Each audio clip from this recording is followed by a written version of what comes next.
Bütün izləyicilərimi salamlayıram. Bugün bütöv armuddan mürəbbə bişirirəm və mürəbbəni nətər bişirdiyimi də sizlərlə bölüşürəm. Yekə bir ləyənin içərisinə soyuq sökmüşəm, içərisinə limon sıxıram, belə yarımdan biraz az limon. Seçib aldığım xırda armudların da baş hissəsini belə kəsib atandan sonra qabıqlarını da əlimdən gəldiyi qədər nazik, incə şəkildə soyuram, sapını da biraz kəsirəm, limonlu suya atıram. Çünki armudların hamısını soyana qədər əvvəl soyduqlarım qaralmasın deyə orada limonlu su hazırladım. Mənə görə bu bütöv armud mürəbbəsi ən gözəl bildirçin budu armud var, sort ondan olur.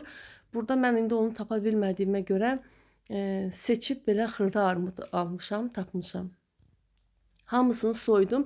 İndi soyduğum təmiz kilosunu bilməkdən ötürü mən bütün qabıqları torbaya yığıb qabığı çəkirəm ki, məndə təmiz nə qədər armud qaldı. 652-650 qram qabıq çıxdı. Deməli, məndə 3 kilo armud idi. 2 kilo 350 qram təmiz armudum var mürəbbə bişirməyə. Geniş bir leğenin içerisine 2 dolu stəkan soyuq su tökdüm, qaynattım. İçine 2 kilo şeker töküb şərbət hazırlayıram. Deməli 2 kilo 350 qram armuda mən 2 kilo şeker tökdüm. Şərbət hazır olanda o soyduğum armudların suyunu süzüb bir neçə yerindən çəngəllə deşik açıb şərbətə tökürəm bütün armudları.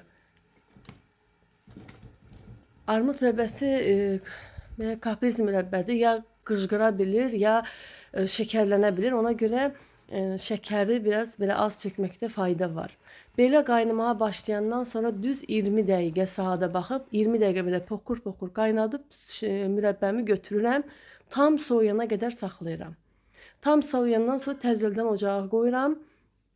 Yenə də qaynamağa başlayandan saata baxıram. 20 dəqiqə bu şəkildə qaynayandan sonra mürəbbəmin içine tökürəm 50 milli limon suyu.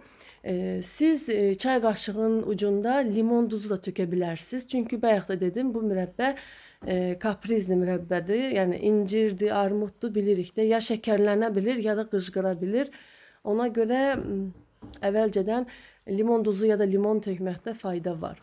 Limon suyundan başka 2 adet dilim de limon attım.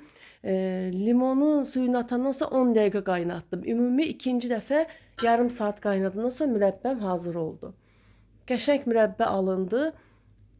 Belə suyu da gözəldir. Armudları da dipdiri qalıbdı. Çox dadlı mürəbbədir. Məncə bütün armudların, mürəbbələrinin dadı eyni olur. Çox ətirli, gözəl olur. Siz də bişirin, nuş ilə yeyin.